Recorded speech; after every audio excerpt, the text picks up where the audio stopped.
მოგესალმებით, თქვენ უყურებთ და უსმენთ პოდკასტ სოციალური დემოკრატიისთვის. დღევანდელ მე-12 ეპიზოდში ჩვენ მოძრაობის წევრები, პოლიტიკური სამართლის სპეციალისტი ვახუშტი მენაბდე, იურისტი ნინო კაპანაძე და სამოქალაქო ჩართულობის სპეციალისტი თენგო სულთანიშვილი ვისაუბრებთ ადგილობრივ დემოკრატიაზე. ადგილობრივ დემოკრატიაზე საუბარი ალბათ უნდა დავიწყოთ დეცენტრალიზაციის თემაზე საუბრით და დეცენტრალიზაციის რეფორმით, რომელიც ჩვენმა ქვეყანამ ჯერ კიდევ 1997 წლიდან და კიდევ უფრო ადრინდელი პერიოდიდან შეიძლება ითქვას, რომ დაიწყო, როდესაც მიღებულ იქნა კანონი ადგილობრივი თვითმმართველობის შესახებ. ამის შემდგომ უკვე კონსტიტუციაში შევიდა ცვლილებები და დაემატა თავი ადგილობრივი თვითმმართველობის შესახებ. 2014 წელს მივიღეთ ორგანული კანონი ადგილობრივი თვითმმართველობის შესახებ და მოგვიანებით შევქმნით სტრატეგიას კი 20-25 წლების. და უკვე 20 წელზე მეტია, რაც ამ მიმართულებით ქვეყანა ვითარდება, ან უნდა განვითარებულიყო და ვახუშტი შენთან გადმოვალ პირველი შეკითხვით. დღევანდელი საქართველოს დეცენტრალიზაციის რეფორმა როგორ გამოიყურება? მადლობა თენგო, შეიძლება ეხლა მაყურებელმა იფიქროს, რომ რა დროს ადგილობრივ თვითმმართველობაზე ლაპარაკია, მიუხედავად იმისა, რომ ძალიან მალე დღეში არჩევნები იქნება და შემდეგ მაინც რა დროს ეხლა ადგილობრივ თვითმმართველობის რეფორმაზე ლაპარაკი, როცა ქვეყანაში ის ხდება, რაც ხდება, ხო?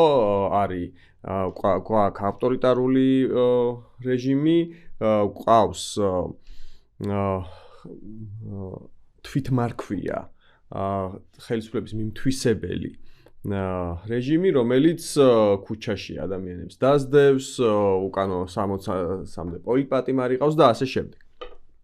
და პირველ რიგში ამაზე მინდა რა ვთქვა, რატო გადავწყვეტეთ რომ ვილაპარაკოთ ამ თემაზე. რა თქმა უნდა, ჯერტი იმიტომ რომ ყოველთვის უნდა ვილაპარაკოთ რა ალტერნატივას თავაზობთ საზოგადოებას და მაგალითად ვთქვათ მე და ჩვენ როგორც პოლიტიკური მოძრაობა რა ხედვა გვაქვს, ეს აღნიშნულია. მაგის გარდა მომავალს თავიდან არსებულ კონტექსტში დავრჩეთ, მნიშვნელოვანი არის ის, რომ გავიაზროთ, როგორ მართავს ავტორიტარული ხელისუფლება ქვეყანას. და რა როლი აქვს თითოეულ რგოლს სახელმწიფო ინსტიტუტებში და მათ შორის ადგილობრივ თვითმმართველობას. დღეს რაც ხდება, ეს ერთი მხრივ განპირობებული არის იმით, რომ ქართული ოცნება ძალაუფლების 100%-ს აკონტროლებს.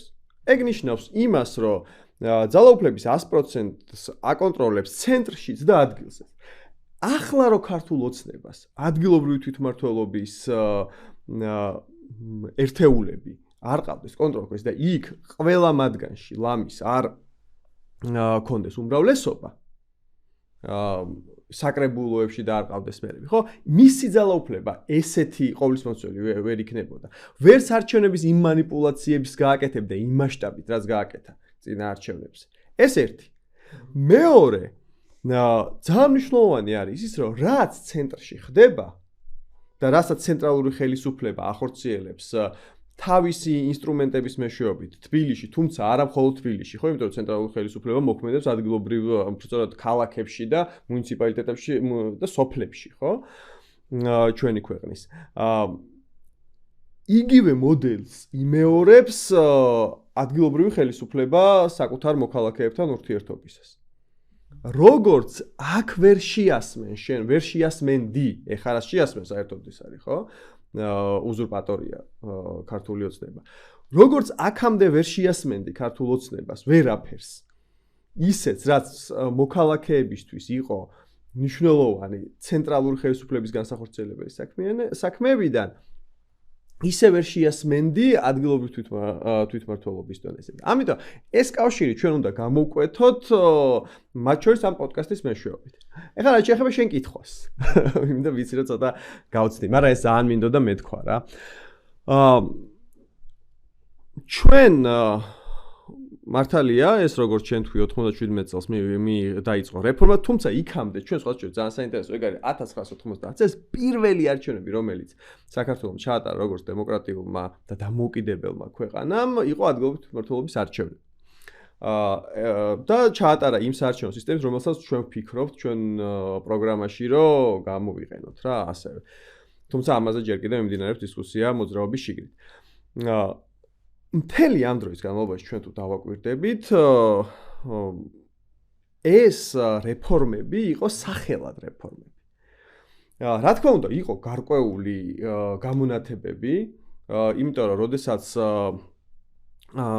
თავისუფლების რაღაცა პატარა ნაწილს მაინც აძლევ მოქალაქეებს, როდესაც ეს ვერტიკალი ცოტათი მაინც რბილდება და რაღაცა შესაძლებლობები ჩნდება, იქ ყოველთვის ადამიანები, მოქალაქეები ახერხებენ იმას, რომ იპოვონ შესაძლებლობა დემოკრატიული პროცესების განვითარებისთვის.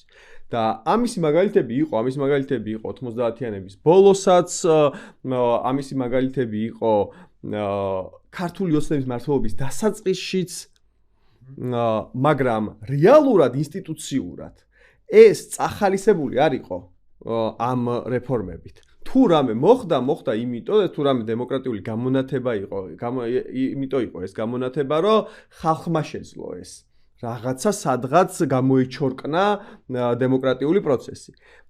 ამიტომ როდესაც ჩვენ ვლაპარაკობთ ადგილობრივი თვითმმართველობის რეფორმაზე, პრინციპში ძალიან ცალსახად უნდა ვთქვათ, რომ ამ ქვეყანაში დამოუკიდებლობის, აი მეორე რესპუბლიკის პერიოდში, 90-იან წლებშიც და მერეც ჩვენ თვითმმართველობა არ გქონია, ჩვენ არ ვიცით რა არის ადგილობრივი დემოკრატია.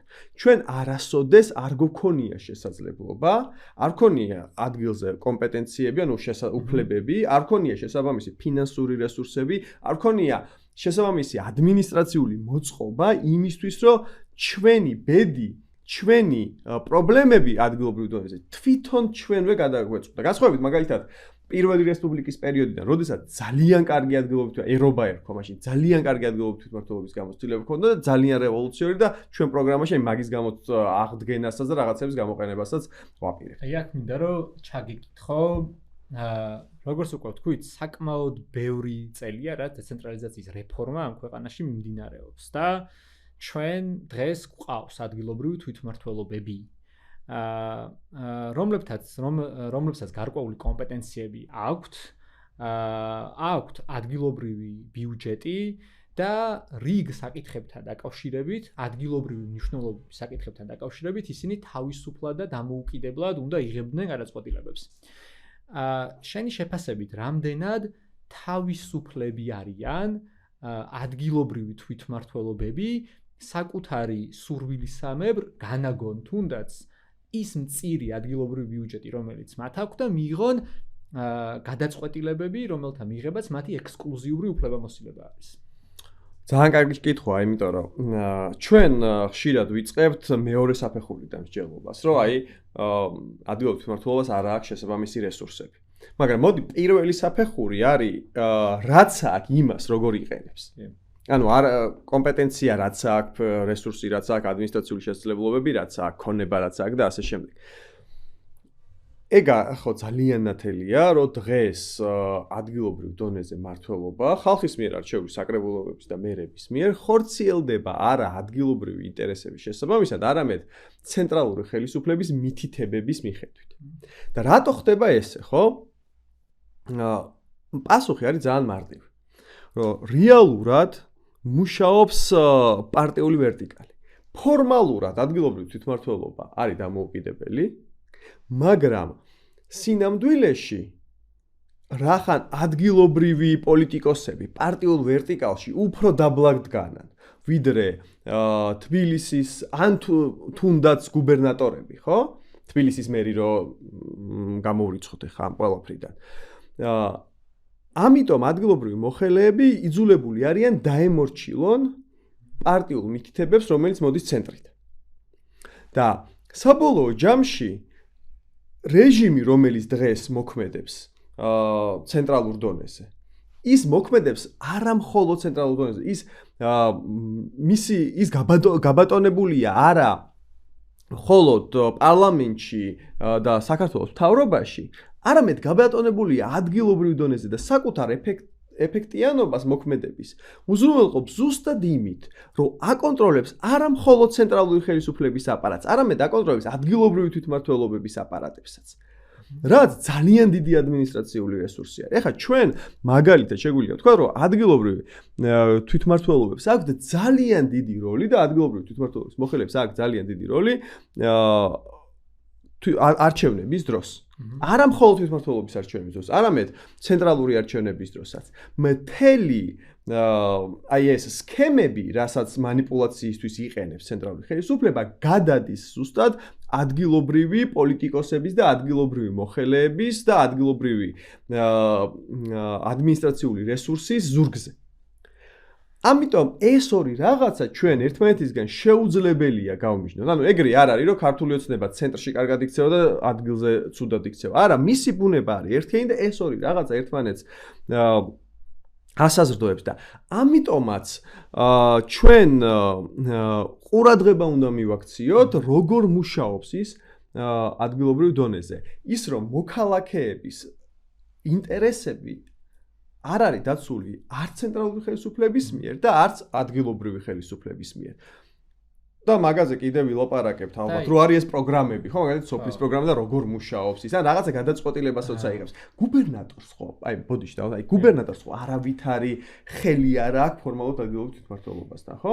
გუბერნატორი არის მთავრობის წარმომადგენელი კონკრეტულ რეგიონში, კი ეს რეგიონი ჩვენ ფორმალურად არ აგვაქვს და მუნიციპალიტეტების ერთობა გვაქვს, მაგრამ დავარქვათ რეგიონი. კონკრეტულ რეგიონში არის წარმომადგენელი და მისი ამოცანა რა არის? ცენტრალური ხელისუფლების ადგილობრივი ფილიალების საქმიანობის ზედამხედველობა და მათი კოორდინირება. მაგრამ რეალურად ის არის იმ რეგიონში შემავალი საკრებულოების და მერების დირექტორი. და რატო? ფორმალურად თუ არავითარი კავშირი არ არის. რატო? იმიტომ რომ ზუსტად პარტიული ვერტიკალი აიძულებს მერს და საკრებულოს დაემორჩილოს გუბერნატორის მითითებს, რომელიც მოდის ცენტრიდან. თორე ჩვენ რო ეხა ყავდეს თვითმმართველობები, სადაც რომელსაც ოპოზიცია აკონტროლებს, მერის ფუნქცია იქნებოდა, უბრალოდ გუბერნატორის ფუნქცია იქნებოდა ნულის ტოლი ადგილობრივ თვითმმართველობებთან მიმართებაში. და ერთი საკითხიც აქვე მინდა რომ აქ ჩაგეკითხო, რომ როგორც თქვი, ადგილობრივი თვითმმართველობა ანგარიშვალდებულებას გრძნობს არა იმ ხალხის მიმართ, რომელმაც ის აირჩია და ეს უფლებამოსილება მიანიჭა, არამედ პარტიის მიმართ, რომელსაც ისინი წარმოადგენენ ადგილობრივ დონეზე. შენი შეფასებით, უბრალოდ რეჟიმის მიმართ, აი პარტიის მიმართაც არა რა. იმიტომ რომ ის პარტია რო ანგარიშვალდებული იყოს ხალხის მიმართ, კიდე რაღაცა იქნებოდა. აი ეს მდგომარეობა რა გამოწვევას და რა პრობლემას უქმნის მოქალაქეებს, რომლებიც ცხოვრობენ ჩვენი ქვეყნის რეგიონებსა და სოფლებსა და სხვადასხვა ქალაქში.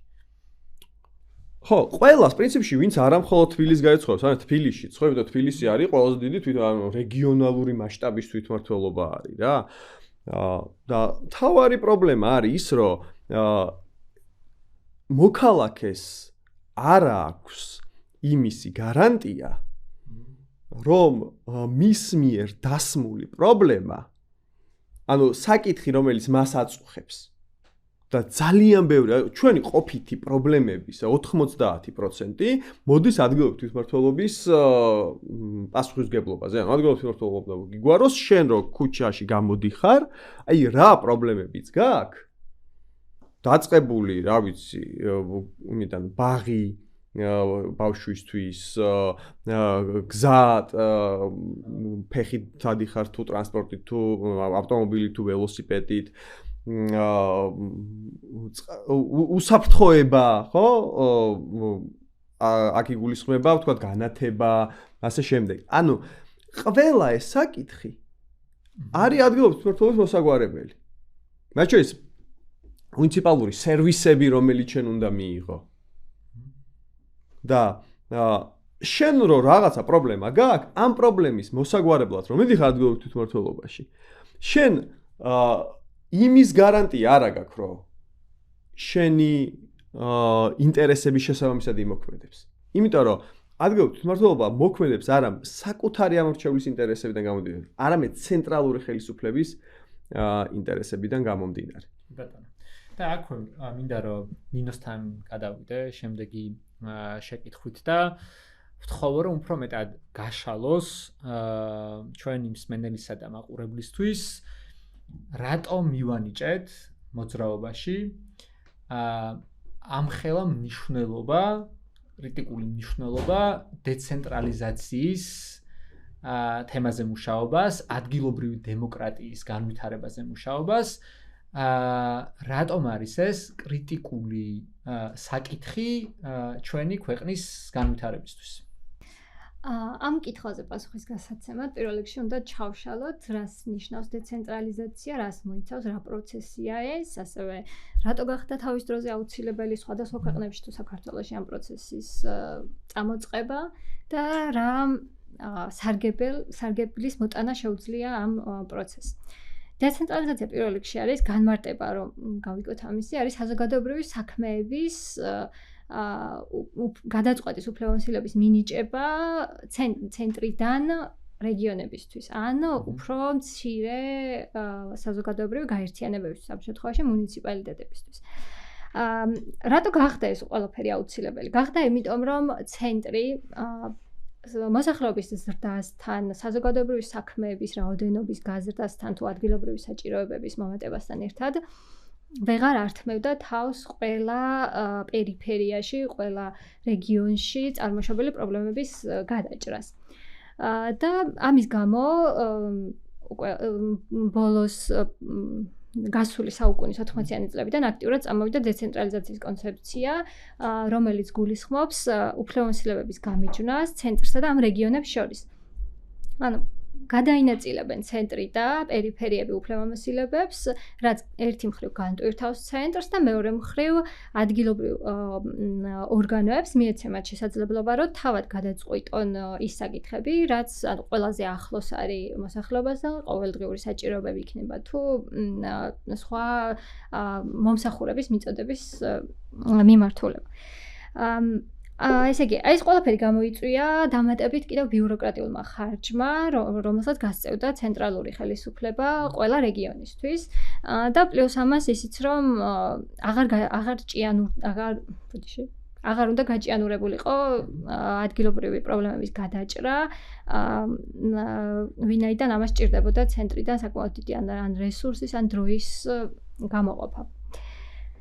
ეს დეცენტრალიზაცია არ ხდება მხოლოდ რომელიმე ტიპის მოწყობის ქვეყანაში, მაგალითად, ეს არ არის მხოლოდ არც უნიტარული, ან მხოლოდ ფედერაციული მოწყობის ქვეყნებისთვის აუცილებელი. ვინაიდან დეცენტრალიზაცია ნიშნავს, როდესაც ცენტრს აქვს უფლებები და გადადის პერიფერიაში და ფედერაციაში, როგორც ვთქვით, პირიქით არის, ხომ? პირიქით ქვემოდან ხდება მისი ფორმირება. ეხლა რა შედეგი მოაქვს ამ დეცენტრალიზაციას, რა შეიძლება იყოს მისი ბენეფიტები? პირველ რიგში ვახსენეთ ეკონომიკური ეფექტიანობის მიღწევა. რომ ვახსენეთ ბიუროკრატიული ხარჯი, მისი შემცირება,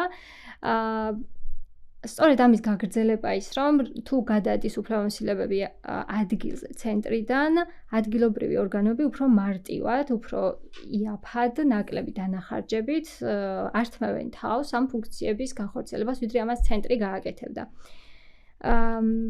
გარდა ამისა, ხდება ადგილობრივი რესურსების უფრო უკეთ და ადგილობრივ საჭიროებებზე მორგებით გადაწყვეტა, ვინაიდან ადგილობრივმა ორგანოებმა უფრო კარგად იციან, რა ხდება ადგილზე, რა პრობლემებია და ეს პრობლემები განსხვავდება თითოეულ რეგიონის მიხედვით. მთაში შეიძლება სხვა პრობლემა იყოს, ბარში სხვა პრობლემა, სხვადასხვა უმცირესობებით დასახლებულ რეგიონებში სხვა პრობლემა და ასე შემდეგ. ეს ყველაზე კარგად იცის ადგილობრივმა მოსახლეობამ და მათ მიერ არჩეულმა ხელისუფლებამ. ამიტომ ვამბობთ, რომ ცენტრი ყველაფრის საქმის კურსშიც ვერ იქნება და არც ეცოდინება, როგორ გადაჭრას იქ კონკრეტული პრობლემა. ეს არის ზოგადი, განზოგადებულად რო ვთქვათ, რა შეიძლება მოიტანოს დეცენტრალიზაცია და აუცილებლად უნდა ვიცოდეთ, რა ტიპის პროცესია ეს. ეს არ არის ერთჯერადი პროცესი, რეფორმას, როდესაც ვუწოდებთ ამას, ეს არ ნიშნავს, რომ ერთხელ შემოვა რაღაც რეგულაციები და მთლიანად მოაწესრიგებს აი ამ პრობლემებს და დაგეგმავს მთლიან პროცესს. ეს არის განგრძობადი პროცესი და ეტაპობრივი. პირველ რიგში რა უნდა მოხდეს? უნდა მოხდეს ესეთი საზოგადოებრივი საქმეების, ასე ვთქვათ, ანუ ფუნქციების კატეგორიზაცია, რა შეიძლება რომ გადაეცეს ცენტრიდან ადგილობრივ დონეს. ყველა ფუნქციის გადაცემა არც სწორი იქნებოდა ოპერაციული თვალსაზრისით, ანუ უფრო პირიქით გაართულებდა. ვინაიდან ზოგიერთი ფუნქციის განხორციელება არის მიზანშეწონილი, რომ ერთიანად ერთი რეგულაციით ცენტრიდან მოწესრიგდეს, მაგრამ არის ადგილობრივი სერვისები, თუნდაც სერვისების მიწოდება, რაც თავისუფლად შეუძლია თითოეულ თვითმმართველობას თავად მოაწესრიგოს, თუნდაც განსხვავებულად. აქ ახსენა ვახუშტიმ ადგილობრივი თვითმმართველობის ფუნქციებში რა შედის, იქნება ეს ადგილობრივი გზები, ინფრასტრუქტურა, თავშოთ მიუსაფარი ცხოველები და ასე შემდეგ. შემდეგი ეტაპი უნდა იყოს უკვე უკვე გადაცემული, ანუ ადმინისტრაციული დეცენტრალიზაციის ნაწილი, ანუ გადაცემული ფუნქციები როგორ უნდა განხორციელდეს. ამისთვის საჭიროა პირველ რიგში, რა თქმა უნდა, ფინანსები და თითოეული ფუნქციისთვის უნდა განისაზღვროს, ანუ გადაეცეს ფინანსები თვითმმართველობას და პლუს ამას მიეცეს უფლება, რომ თვითონ განკარგოს ეს ფინანსები, თვითონ გადაანაწილოს რაში, რამდენს გამოიყენებს და აღარ უთანხმოს ცენტრალურ ხელისუფლებას. და პოლიტიკური დეცენტრალიზაციაც რა თქმა უნდა მნიშვნელოვანია, რაც გულისხმობს იმას, რომ არა მხოლოდ ფორმალურად მიეცეთ უფლება, რომ აირჩიონ თავიანთი საკრებულოები თუ მერი, ნიშნავს მათ პოლიტიკურ დამოუკიდებლობას, რომ მათ გადაწყვეტილებები იქნება ეს სამართლებრივი აქტების გამოცემა, თუ რამე პოლიტიკის შემუშავება, რომ ან თანხები გადანაწილდეს რაღაც მიმართულებით, ეს არ უნდა უთანხმდებოდეს აუცილებლად სამინისტროებს. ანუ მათ უნდა გქონდეთ თავისუფლად გადაწყვეტის საშუალება, რაში გამოიყენონ ეს თავისი რესურსები. ესეთ პოლიტიკური დეცენტრალიზაცია. ანუ ეს სამი ნაწილი დეცენტრალიზაციის იყო ეს, როგორც ვთქვით, ადმინისტრაციული ანუ უფლებამოსილების რაოდენობა, ფინანსური, ამ უფლებამოსილებების განსახორციელებლად საჭირო თანხები და პლუს თავისუფლება, ასე ვთქვათ, პოლიტიკურ ნაწილში ყველაზე მარტივად რა ახსნა, თავისუფლება, რომ თვითონ გადაწყვიტონ ამ მათ მიერ არჩეულმა, ანუ ადგილობრივი მოსახლეობის მიერ არჩეულმა ორგანოებმა, რაში გამოიყენებენ ამ რესურსებს, როგორ გადაანაწილებენ და როგორ განკარგავენ შემდეგ. ვახუშტი, მადლობა ნინო. ნინომ გაგვაცნო ის სარგებელი, რაც შეიძლება რომ დეცენტრალიზაციის პროცესმა ამ ქვეყანას მოუტანოს და დეცენტრალიზაციის რეფორმაზე მუშაობა არ ახალი არის, ხო? ამაზე სხვადასხვა ჯგუფებიც აპელირებდნენ, სხვადასხვა პოლიტიკური პარტიების დღის წესრიგშიც იდგა და დღესაც დგას. მოძრაობა სოციალური დემოკრატიისთვის, როდესაც ქმნიდა ხედვას დეცენტრალიზაციის გაძლიერების კუთხით, რამდენიმე ნაწილისგან შედგებოდა. ხო, ეს იყო რაც მყისიერი ნაბიჯები, რომელი მყისიერი ნაბიჯების გადადგმაც ან ადვოკატირებაც მნიშვნელოვანი არის ამ რეფორმის წინსვლისთვის, ეს იყო მოკლევადიანი ამოცანები და ეს იყო გრძელვადიანი ხედვა თუ როგორ წარმოუდგენია იდეალურ სიტუაციაში დეცენტრალიზებული საქართველოს მოძრაობა სოციალური დემოკრატიისთვის. ეს შენ თუ შეგიძლია მოკლედ რო გაგვაცნო ყისიერი ხედვა რა არის მოძრაობის ამ საკითხთან დაკავშირებით და ასევე გითხრა გრძელვადიან პერსპექტივაში როგორ ხედავთ დეცენტრალიზებულ საქართველოს. ხო, პირველ რიგში ყველაზე სასწრაფოდ გასაკეთებელი რაც არის ის რომ აი არსებული ჩარჩოს პირობებში გარკვეული რეფორმები უნდა გატარდეს. არსებული ჩარჩოს პირობებში რეფორმების გატარება ნიშნავს იმას, რომ თვითმმართველობის საარჩევნო სისტემა უნდა გახდეს სამართლიანი, კომპეტენციები უნდა გამრავალფეროვდეს, უფრო მეტი ფინანსები უნდა გადაეცეს და თვითმმართველობისში მცხოვრებ მოსახლეობას უნდა მიეცეს ეფექტიანი მექანიზმები, ხო? აქვე პრინციპში ახლა ეგ პირველ ეტაპზე შეიძლება გაკეთდება და მეორე ეტაპზეც, თუმცა რაც უფრო სწრაფად, მით უფრო კარგი, რომ თვითმმართველობის აი დღეს ძალიან თვითმმართველობები გვაქვს რა, ეს თვითმმართველობები უნდა დაპატარავდეს, რაც ნიშნავს თვითმმართველობის რაოდენობის გაზრდას, ეს ხელმისაწვდომობას გაზრდის, მოქალაქეების უფრო მეტ ძალაუფლების კონცენტრაციას შეამცირებს ხელისუფლების ხელში და ასე შემდეგ. ეს არის პირველი დონის რეფორმები, რაც უნდა გატარდეს, მაგრამ მეორე დონის რეფორმები, გრძელვადიანი რეფორმები უნდა იყოს უფრო ფუნდამენტური. ანუ ჩვენ უნდა შევცვალოთ ჩვენი სახელმწიფოს მოწყობის ლოგიკა. რა თუ რამე ვისწავლეთ ჩვენ 35 წლიანი ისტორიის განმავლობაში ამ ქვეყნის პოლიტიკურად. ვისწავლეთ ის, რომ ამ ქვეყანაში ყველა ხელისუფლება მიდის ძალაუფლების კონცენტრაციისკენ და ასრულებს ძალაუფლების კონცენტრაციით უქმნის საფრთხეს მოქალაქეების თავისუფლებას, თანასწორობას და ღირსებას და ხალხი კი არ მართავს ამ ქვეყანას. ბოლოს მართავს აი ეს ელიტა, ვინც მოკალათდება სავარძლებში, ხო? ამიტომ ეს განპირობებული არის არა მხოლოდ იმით, რომ ცუდი ადამიანები მოხვდებიან ხოლმე ხელისუფლებაში, არამედ იმითაც, რომ სტრუქტურულად ძალიან ადვილია ამ ცუდი ადამიანებისთვის ხელისუფლების ხელში ჩაგდება.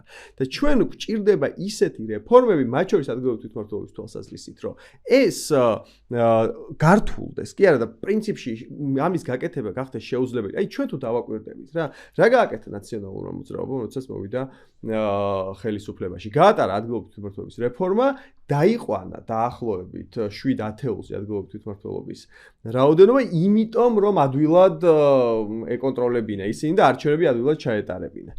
ქართულმა ოცნებამ თითქოს პირველ ეტაპზე დაამატა რამდენიმე თვითმმართველი ქალაქი, მაგრამ მაშინვე მიეცა თუ არა შესაძლებლობა გააუქმა ეს თვითმმართველი ქალაქები, რატო? იმიტომ რომ გარანტია არ ქონდა იმის, რომ იქ რაღაცა თავისუფალი პროცესები არ წავიდოდა და რაც უფრო პატარაა თვითმმართველობები, მით უფრო რთულია ხელისუფლებისთვის იქ არჩევნების და მერე უკვე ძალაუფლების კონტროლი რა, როგორც უკვე პირველ ჩართვაში ვთქვი, სადაც კი წარმოიშობა პატარა შესაძლებლობა დემოკრატიული პროცესის, ხალხი ამას აუცილებლად იყენებს და ამას უჩვენებს ჩვენი ისტორია და არა მხოლოდ ჩვენი ქვეყნის ისტორია.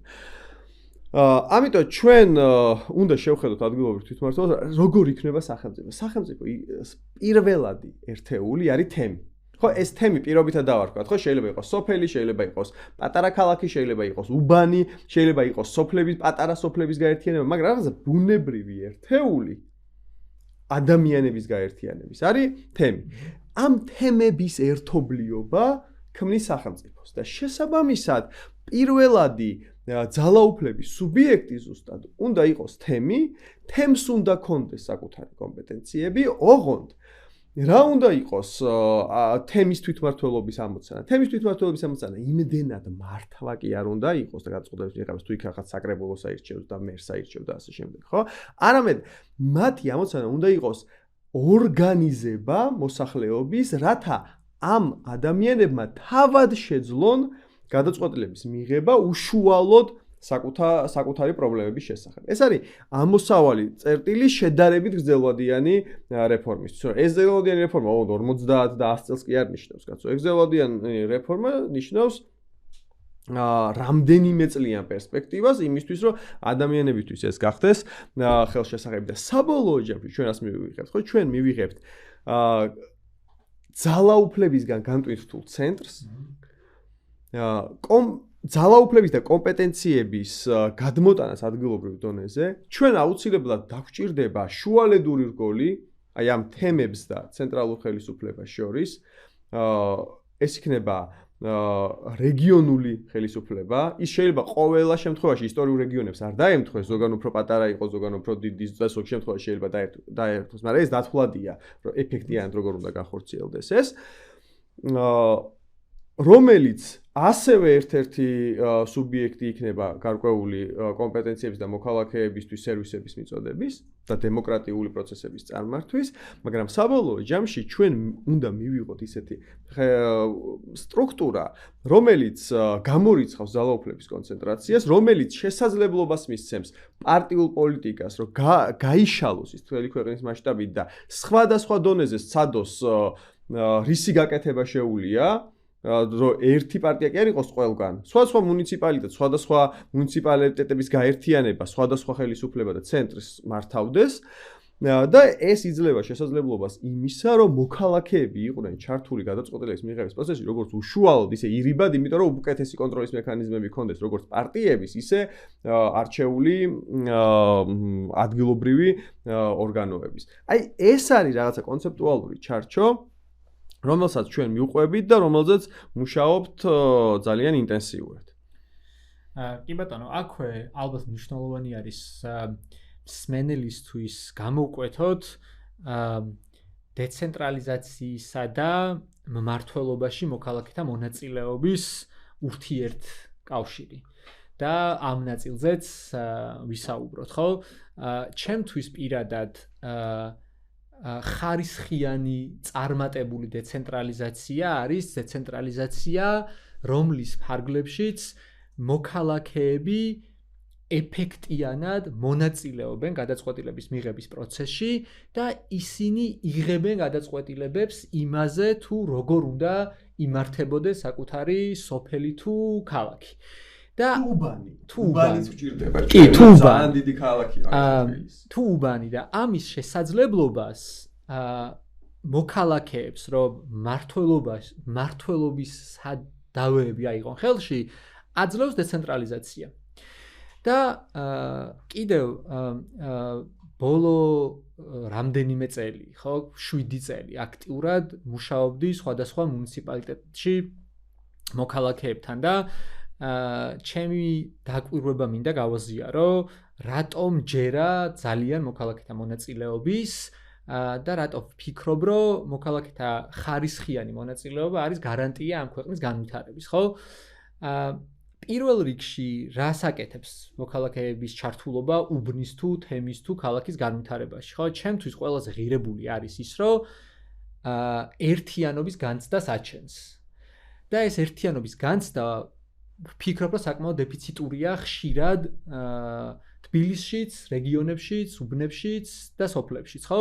როდესაც მოქალაქეები საერთო პრობლემის გადაჭრაზე ზრუნავენ, კამათობენ, დისკუსია აქვთ, ისინი გაგების წერტილებს პოულობენ და ნდობას იყალიბებენ ერთმანეთთან და ანუ მე მინახავს რამდენად მეტი შეუძლია თემს სადაც ადამიანები ერთმანეთს ენდობიან, მაგალითად არ ვიცი, რომელიღაცა შორეულ მთიან მუნიციპალიტეტში, იმ თემთან შედარებით, სადაც მოქალაქეთა მონაწილეობის და ჩართულობის მაჩვენებელი დაბალია და მოქალაქეები ერთმანეთს არ ელაპარაკებიან და ვთქვათ არ ეკონტაქტებიან, ხო? მე მინახავს მაგალითად მოქალაქეთა მონაწილეობის ძალა კონფლიქტების, თემში არსებული კონფლიქტების გადაჭრის დროს, როდესაც რაღაცა საკითხზე თემი ვერ თანხმდება, რაღაცა ჯგუფები შეიძლება ან სოფლები შეიძლება ვერ თანხმდებოდნენ და ისინი იკრიბებიან, მსჯელობენ, არგუმენტებს აზიარებენ, ერთმანეთს უგებენ და მერე თანხმდებიან რაღაც საერთოზე, ხო? რომელიც აი ეს ერთიანობა ალბათ ყველაზე მეტად მნიშვნელოვანი არის რაღაცა კონფლიქტების ან პრობლემების ან ერის წინაშე მდგარი სირთულეების დროს, როდესაც მოქალაქეებს შეუძლიათ გაერთიადნენ ერთ მუშტად და დადგნენ ერთად. ხო, აი ეს მოაქვს მოქალაქეთა მონაწილეობას და ასევე ალბათ მნიშვნელოვანია ვისაუბროთ იმაზეც, ჩვენ გვაქვს ადგილობრივი თვითმმართველობის კოდექსი და ჩვენ გვაქვს ამ ადგილობრივი თვითმმართველობის კოდექსში მოქალაქეთა მონაწილეობის მექანიზმები, ხო, რომელი მექანიზმებიც თვითმმართველობაში მოქალაქეებს აძლევს შესაძლებლობას, რომ ჩაერთონ, მათი მოსაზრებებიც არადგინონ, ადგილობრივი ბიუჯეტის დახარჯვა მოითხოვონ მათი საჭიროებების შესაბამისად და აი აქვე მნიშვნელოვანია იმაზეც ვისაუბროთ, დღეს როგორი სიტუაცია არის, რამდენად სარგებლობენ მოქალაქეები საკუთარი უფლებებით, რომ განკარგონ საკუთარი ფული, ხო, ადგილობრივი ბიუჯეტი. დაიხარჯოს, რა ვიცი, გზისთვის, წყლისთვის, სკვერისთვის თუ ასე შემდეგ და აი აქვე ჩაგეკითხებოდით, თქვენი შეფასებით, როგორია დღეს საქართველოს სოფლებში, მუნიციპალიტეტებში მოქალაქეთა მონაწილეობა თვითმმართველობაში. ნინოს მაგას ძალიან დიდი გამოცდილება აქვს და შენ თქვენ მეც ვიტყვი რაღაცას, მაგრამ თქვენ ალბათ ამაზე ბევრად უფრო მეტი მონაცემი გაქვთ. კი ბატონო, დავიწყოთ იმით, რომ აი რეფლექსიას გავაკეთებ, რაც ახსენეთ, რომ რაც არის ესე იგი კოდექსში გაწერილი მოქალაქეთა უფლებები იმათაც არ იყენებს სრულყოფილად მოსახლეობა. ეს ნამდვილად ასია. ერთ შემთხვევაში არ აქვთ ინფორმაცია ამ თავიანთი უფლებების შესახებ. რა შეუძლიათ და როგორი ზემოქმედება შეუძლიათ მოახდინონ საკუთარ ინტერესებში შემავალი საკითხების გადაჭრაში. მეორეა, როდესაც იციან, მაგრამ არ აქვთ იმედი, რომ მათი ინტერესის შესაბამისად გადაწყდება რაიმე საკითხი. და ამაში ვერც დავადანაშაულებთ ამ ადამიანებს, იმიტომ რომ აქვთ გამოცდილება სცადეს, არ გამოუვიდათ. რატომ არ გამოსდით ეს ყველაფერი? ამისი მთავარი მიზეზი რა შეიძლება იყოს? ამის მიზეზი არის ის სისტემა, რომელსაც ახლა გვთავაზობს კოდექსი მოქალაქეთა ჩართულობის ნაწილში. მათი უფლებამოსილებები, ჩართულობის მექანიზმების ძალიან დიდი ნაწილი არის ფორმალური და მხოლოდ პროაქტიული ხასიათის, ანუ რას გულისხმობ? შეუძლიათ მოქალაქეებს გამოხატონ აზრი, მონაწილეობა მიიღონ, მაგრამ გადაწყვეტილებას მაინც იღებს პარტია. ანუ იქ ადგილობრივ ორგანოებში წარმოდგენილი პოლიტიკური სუბიექტები. შესაძლოა მოქალაქეებს სხვანაირად გადაწყვიტოს საკითხი, სხვა რაღაც აინტერესებდეს, მაგრამ ბოლოს გამოდის, რომ აი მაგალითად ბიუჯეტის დაგეგმვის დროს სხვა ინტერესი აქვს მოქალაქეს, რომ ამისკენ გადაიდგას, ანუ ამისთვის დაიხარჯოს უფრო მეტი თანხა, მაგრამ საბოლოოდ ბიუჯეტს რომ ამტკიცებენ, იქ უკვე სხვა რამისთვის უფრო მეტი პრიორიტეტის მინიჭება ხდება. ეს პრობლემა არ არის მხოლოდ რომელიმე მუნიციპალიტეტში, ანუ არის ძალიან სისტემური, ყველგან ასია, თუმცა შენი გამოცდილება რაც წაღან გაგვიზიარე, ანუ კარგი მაგალითია ის თუ როგორ აღწევენ წარმატებას ხო მოქალაქეები, თუნდაც მონაწილეობითი ბიუჯეტის პრაქტიკაში განხორციელების შედეგად. ამაში მეორე ნაწილია უკვე მოქალაქეთა мотиваცია. ანუ იმედი, როდესაც არ აქვს შესაბამისად мотиваციაც არ აქვს, თუმცა ახალგაზრდები, ადგილობრივი ახალგაზრდების მონაწილეობა ძალიან მნიშვნელოვანი არის ამ პროცესების დაზვრისთვის, რათა ჯერ გააღვიძონ ინტერესი ყველა ანუ იმ თემში, რომელზეც საუბარი იქნება და შემდეგ უკვე გამოიყენონ ეს მექანიზმი, თუმცა როგორც ვთქვი, ეს არ არის საკმარისი. ხო, აი აქ მინდა რომ ორიოდე სიტყვა ვთქვათ мотиваციაზეც რა, მოქალაქეთა мотиваციაზე ჩაერთონ ქვეყნის მართვაში და როდესაც ადგილობრივ თვითმმართველობის წარმომადგენლებს ხვდებოდი და ვეკითხებოდი, რომ თქვენი აზრით, რატომ არ მონაწილეობენ მოქალაქეები მართვაში, ხო? ეხლა რო აღარ ვახსენოთ უამრავი კვლევა, რომელიც ამბობს იმას, რომ მოქალაქეები არ ერთვებიან ამ ქვეყნის მართვაში ადგილობრივ დონეზე, თუნდაც ადგილობრივ თვითმმართველობის ინდექსი რომ მოვიყვანოთ, რომლის ბოლო შეფასებაც ყველაზე დაბალი არის მონაწილეობის და ანგარიშვალდებულების კუთხით, როდესაც ამას ვაჩვენებდით თვითმმართველობას და ვეუბნებოდით, რომ აი რატომ არ მონაწილეობენ მოქალაქეები გადაწყვეტილების მიღების პროცესში. მათი ნაწილი ამბობდა ხოლმე, რომ ხალხმა რა იცის გადაწყვეტილების მიღების პროცესში მონაწილეობა. ჩვენ იმიტომ აგვირჩიეს, რომ ჩვენ უნდა გადავწყვიტოთ მათ ნაცვლად და დროის კარგვა ახლა იმაზე არ ვიცი, ტექნიკური საკითხი როგორ უნდა გადაიჭრას, საშიც მათ არ ცოდნა აქვთ, არც კომპეტენცია არ ღირს, ხო? მეორე ნაწილი შედარებით უკეთესი მდგომარეობა იყო ხოლმე და ისინი საჭიროდ მიიჩნევდნენ მისულიყვენ მოქალაქეებთან, ინფორმაცია მიეწოდებინათ მოქალაქეებისთვის, მაგრამ როგორც ნინო მახსენა, გადაწყვეტილებები მათ უნდა მიიღოთ. ანუ მოქალაქეებს კი ეუბნებოდნენ, რომ კი, აი, შეხვედრა არის, მოდით, დაესწარით, აი ამ საკითხზე უნდა ვისაუბროთ, თუმცა იქ მოქალაქე რას იტყოდა, რაიმე განსხვავებულს იტყოდა, ახალ იდეას შესთავაზებდა თუ ასე შემდეგ, ძირითადად ამას აზრი არ ქონდა, იმიტომ რომ მაინც ისე გადაწყდებოდა, როგორც ვთქვათ, ადგილობრივ თვითმმართველობას სურდა.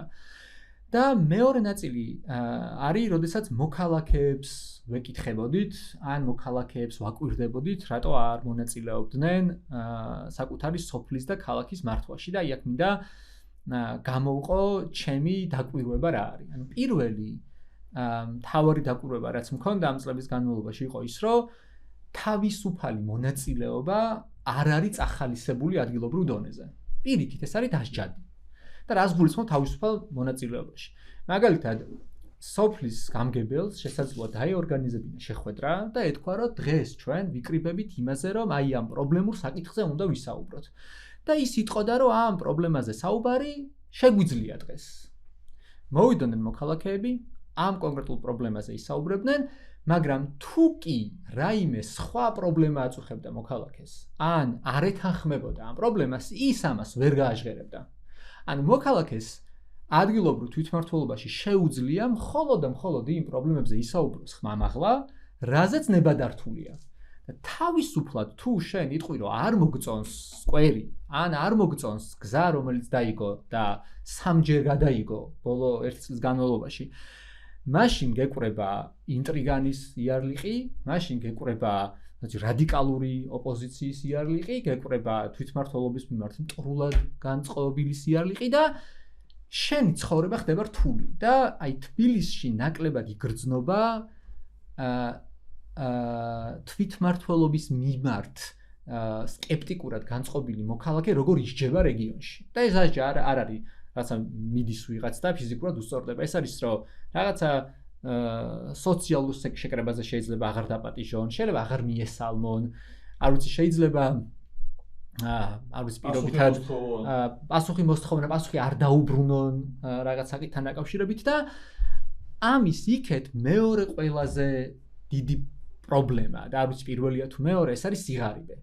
ადგილობრივ ჩვენი ქვეყნის სოფლებსა და ქალაქებში ჩვენი მოქალაქეების სიღარიბეში ცხოვრება არის ერთ-ერთი მთავარი მიზეზი იმისა, თუ ისინი რატომ არ ერთვებიან ადგილობრივ დონეზე მონაწილეობის გადაწყვეტილების მიღების პროცესში და რას გულისხმობ. ჩვენი მოქალაქეების ძალიან მნიშვნელოვანი ნაწილი დამოკიდებულია სახელმწიფო დახმარებებზე, დამოკიდებულია მიზნობრივ სოციალურ დახმარებაზე, დამოკიდებულია პენსიაზე, დამოკიდებულია სხვადასხვა ერთჯერად თუნდაც სოციალურ გასაცემელზე და მეორე სოფლებსა და ქალაქებში მცხოვრები ადამიანების მნიშვნელოვანი ნაწილი დასაქმებულია საჯარო სექტორში, მუნიციპალურ ციფებსა და აიპებში. და ეს ავტომატურად თვით ცენზურის რეჟიმში აყენებს მოქალაქეებს ნასწავლი გაკვეთილებიდან გამომდინარე. მოქალაქე მიცის რომ და ფიქრობს რომ თუ ის რაიმე ისეც გააკეთებს, რაც შეიძლება არ მოეწონოს გავლენიან პირს მის სოფელში თუ მუნიციპალიტეტში თუ ქალაქში, ის ფიქრობს რომ შესაძლოა პრობლემა შეექმნას თავად, შესაძლოა მოუხსნას სოციალური დახმარება, შესაძლოა ვეღარ მიიღოს ერთჯერადი სოციალური დახმარება, ან შესაძლოა დედამისი, მამამისი, თავისი ძმა, ბიძა ან ვიღაც გამოუშვან სამსახურიდან.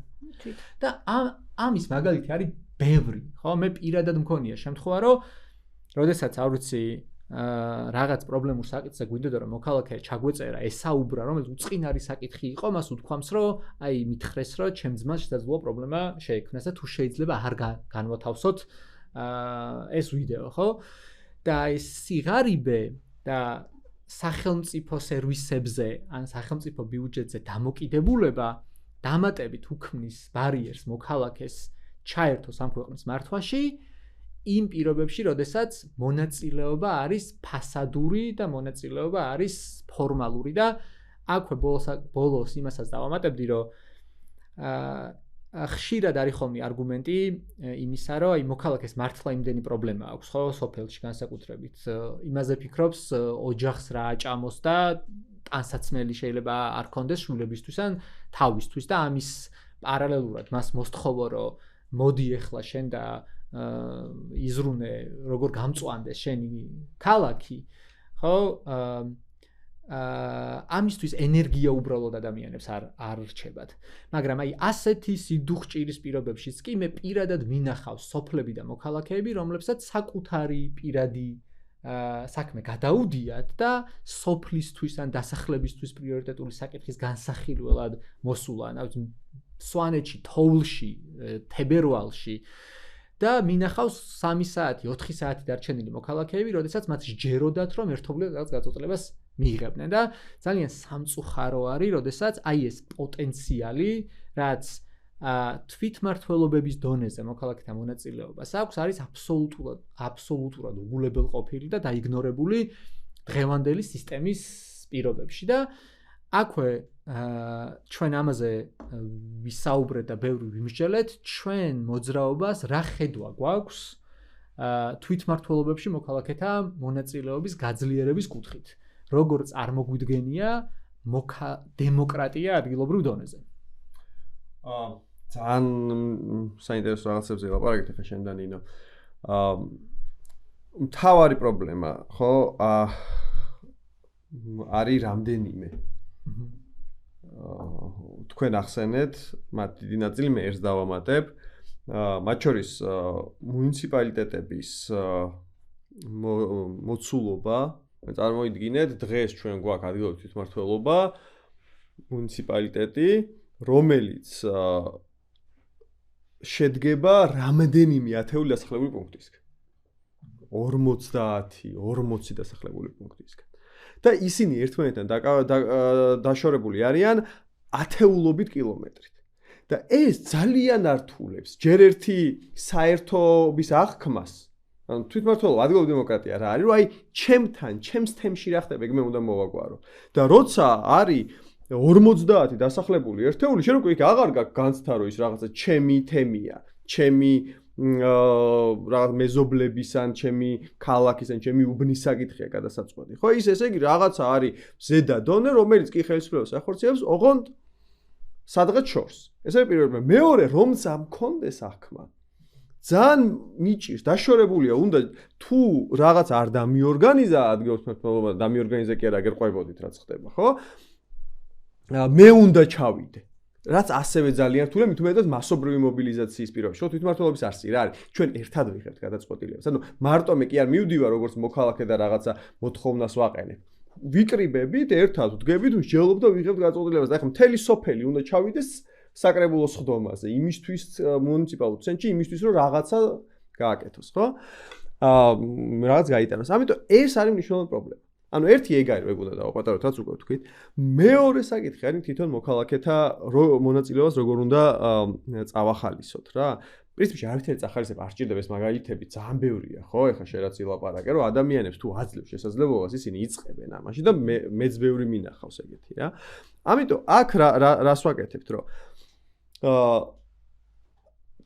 ადგილობრივი თვითმმართველობის ინსტიტუტები, საკრებულო იქნება ეს დროს ორგანოები, მათი მთავარი ამოცანა ის კი არის რომ მართოს, აი მე ვინ ეკითხება მოქალაქეს, აგერ მე რატო ამირჩიეს. ეგ კი არ იყოს, ან ის კი არ მოდი ვკითხავ, მაგრამ მაინც ვერ გადაწყვეტ. ეს არ არის ჩვენი მიდგომა. ჩვენი მიდგომა არის რომ რაც შეიძლება მეტი საკითხი უნდა გადაწყვიტოს თემმა პირდაპირ თვითონ. და ამ ორგანოებმა მხოლოდ ის უნდა ქრეს დაორგანიზოს ეს თქვათ ელექტრონული ხმის მიცემა იქნება, შეკრება იქნება, საერთო კრება იქნება, თუ რაღაცა ყუთით გამოკითხვა იქნება, თუ ნებისმიერი, თუ ესე ადგილობრივი კარდაკარ გამოკითხვა იქნება და ეს მე აღასრულოს, ხო განახორციელოს, ანუ დაორგანიზოს გადაწყვეტილების მიღება და აღასრულოს ზოგ შემთხვევაში. შეიძლება მოქალაქეები ჩაერთო თვითონ აღსრულებაში, ხო? იგივე დღესაც გვაქვს ეგ მაგალითები სხვათა შორის, რომ ფიზიკური ძალით ერთვებიან მოქალაქეები, რა თქვა გზის გაკეთებაში ან რაღაცა სკვერის მოწყობაში ან ასე შემდეგ. და ეს ძალიან ბუნებრივ კატასტროფებში ჩვენ როგორ მობილიზებებს ნახავთ. ჩვენ ეს ყველაფერი აჩვენებს იმას, რომ ჩვენ საზოგადოებაში ეს საფუძველი არის. მართლა ერთი საუკუნის წინ ამ ქვეყანაში იყო თვითმმართველობის ძალიან კარგი მაჩვენებელი და ძალიან კარგი მაგალითები გქონდა. ეს არ უნდა დავივიწყოთ. ეს ჩვენ უნდა გამოვიყენოთ, შევუერთოთ თანამედროვე მიდგომებს, დღეს არსებულ პრაქტიკას მონაწილეობის და ჩამოვაყალიბოთ ისეთი ქვეყანა, სადაც მართველი სუბიექტი სადღაც დედაქალაქში კი არ იქნება, რომელიც ძალიან დაშორებულია ჩემგან, ხო? მე როცა დედაქალაქში ვარ, მაშინაც დაშორებულია, იმიტომ რომ აქ მარტო გეოგრაფიული დისტანცია კი არ იგულისხმება, აქ იგულისხმება მართველობითი დისტანცია, ჩემი ხელმისაწვდომობის დისტანცია. აი ამ სიშორეზე კი არ გახორციელდეს ქვეყნის მართვა. მე როგორც მოქალაქე მე თვითონ უნდა მივიღო გადაწყვეტილება ჩემი ბედის შესახებ. და როდესაც ვლაპარაკობს ჩვენი მოძრაობა იმაზე, რომ ძალაუფლება უნდა გადავიდეს ელიტიდან მოქალაქეებზე, თემებზე, ზუსტად მაგას გულისხმობს. ეს რაღაც აბსტრაქტული ის კი არ არის და მხოლოდ თეორიული კონცეფტი. ეს არის ძალიან კონკრეტული პრაქტიკული ნაბიჯები, როგორ ვმართოთ ჩვენი თემი, ჩვენი რეგიონი და ჩვენი ქვეყანა. და ამისი კონკრეტული მექანიზმები შეგვიძლია ჩვენ შემოვიტანოთ ამ მექანიზმებს მუშაობ იმისთვის რომ არ მივიღოთ ზუსტად ის რაც გვაქვს დღეს.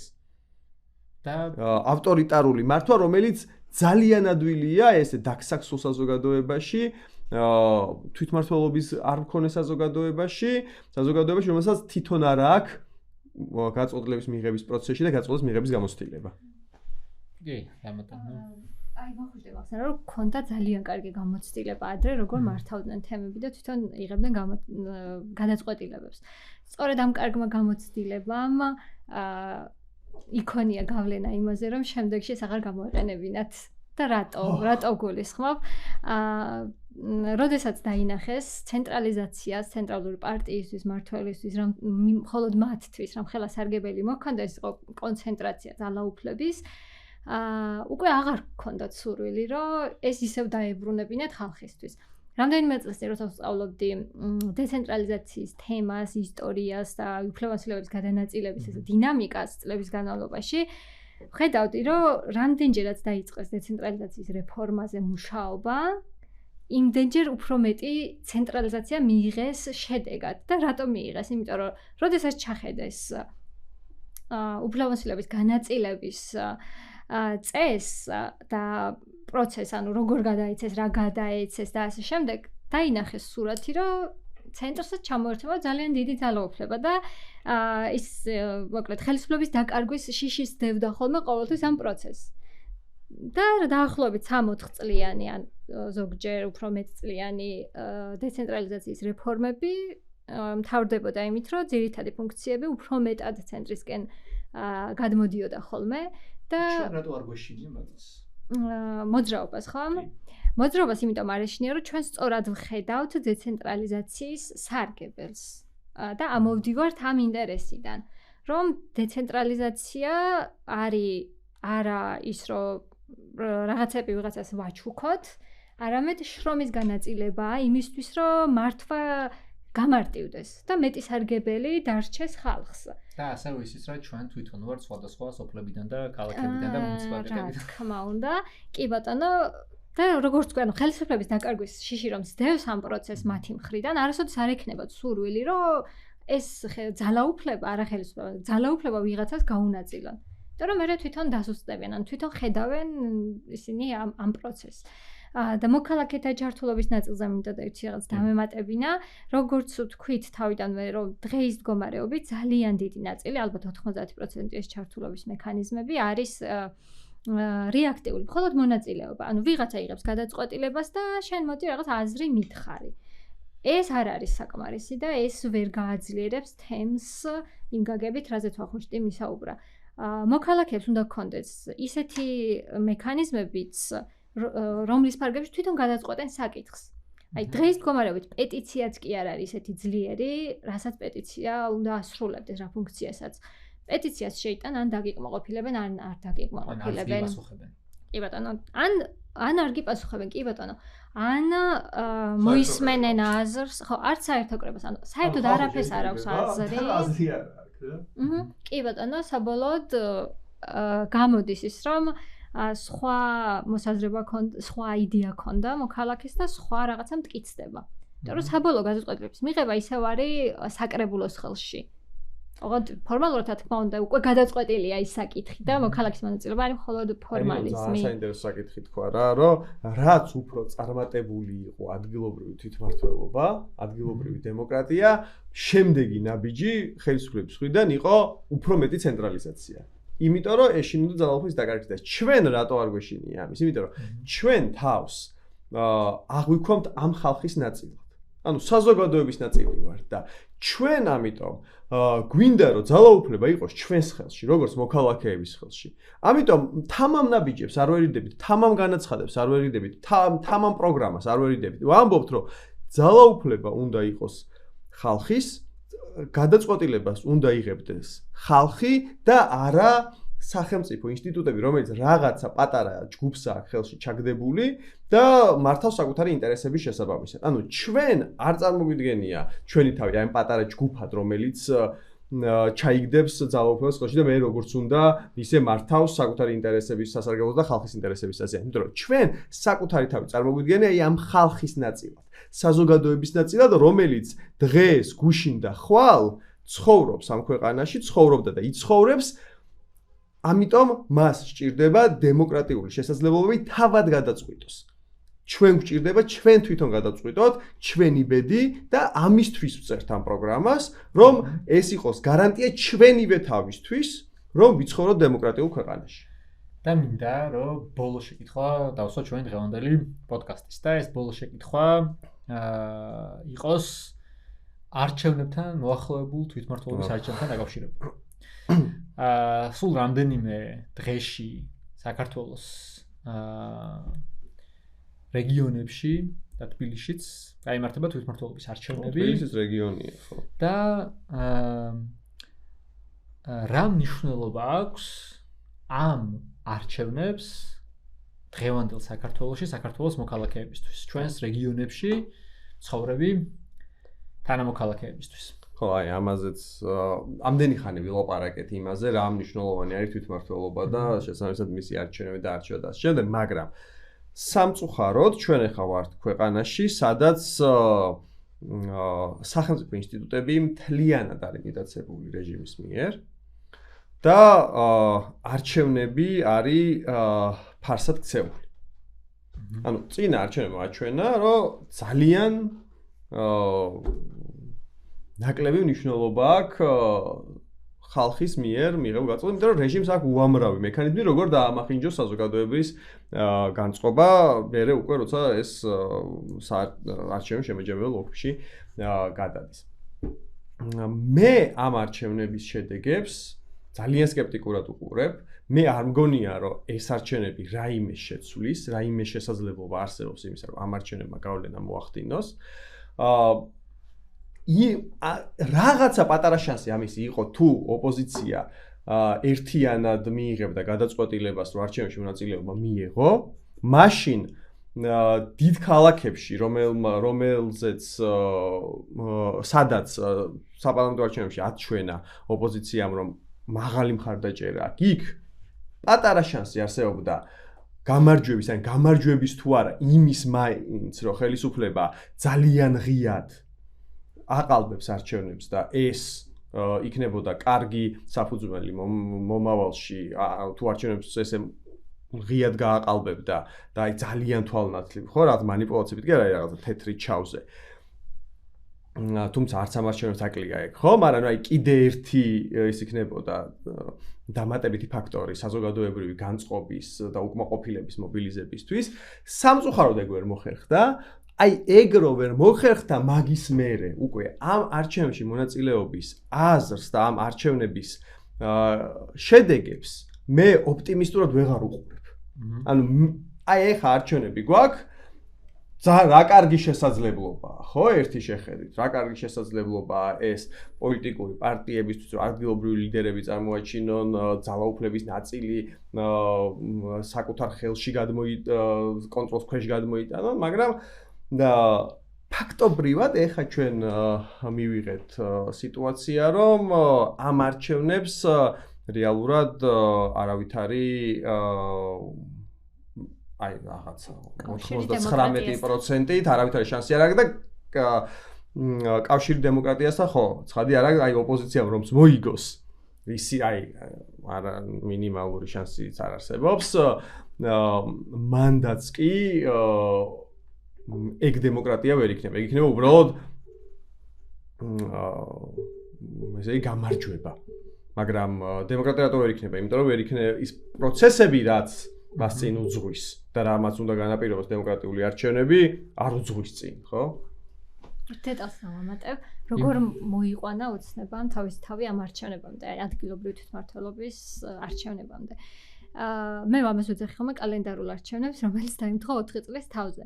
თუმცა ამას წინ უძღოდა შარშანდელი საპარლამენტო არჩევნები, რომელიც როგორ დასრულდა და როგორ გაგრძელდა მისი შედეგები კარგად ვიცით და აი ამ პერიოდში მოამზადა ოცნებამ ადგილობრივი არჩევნების მოგების სცენარი. შეცვალა კანონმდებლობა თავისი პარლამენტით, რომლითაც გაზარდა თავის სასარგებლოდ, რა თქმა უნდა, მაჟორიტარების რაოდენობა, იქ შეცვალა პროცენტი, შეცვალა დათვლის რეჟიმები და ასე შემდეგ. ანუ თვითონ მოიწყო სრულად აი მოგების პირობები შეიქმნა წინასწარ.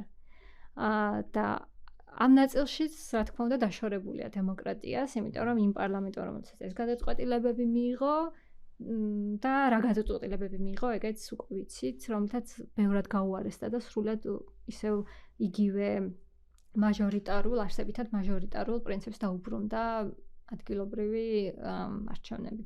ეს პრობლემა, რომელსაც შევასწოთ დაუშვათ ის ამ არჩევნების პრობლემა, რაც დასშიც არის. მადლობა ნინო, მართალია ამ ბოლო კითხვაზე პასუხით ჩვენს მსმენელსა თუ მაყურებელს ვერაფრით გავახარებთ ამ არჩევნების მნიშვნელობასთან დაკავშირებით. აქვე უნდა შევაჯამოთ ჩვენი დღევანდელი პოდკასტი ადგილობრივ დემოკრატიაზე და ასევე უთხრათ ჩვენს მსმენელსა და მაყურებელს, რომ ეს ბოლო პოდკასტი არ არის ამ თემაზე, ეს არის მხოლოდ დასაწყისი, როდესაც მოძრაობა საუბრობს მეტი ძალაუფლების გადაცემაზე ხალხისთვის, როცა მოძრაობა საუბრობს მოქალაქეთა გაზრდილ მონაწილეობაზე ამ ქვეყნის მართვაში და შემდგომ ეპიზოდებში ჩვენი მოძრაობის სხვადასხვა წევრი კიდევ უფრო მეტად გაშლის და სხვადასხვა კუთხიდან გაანალიზებს დეცენტრალიზაციისა და მმართველობაში მოქალაქეთა მონაწილეობის თემას. დიდი მადლობა დღევანდელი დისკუსიისთვის და მომავალ შეხვედრამდე.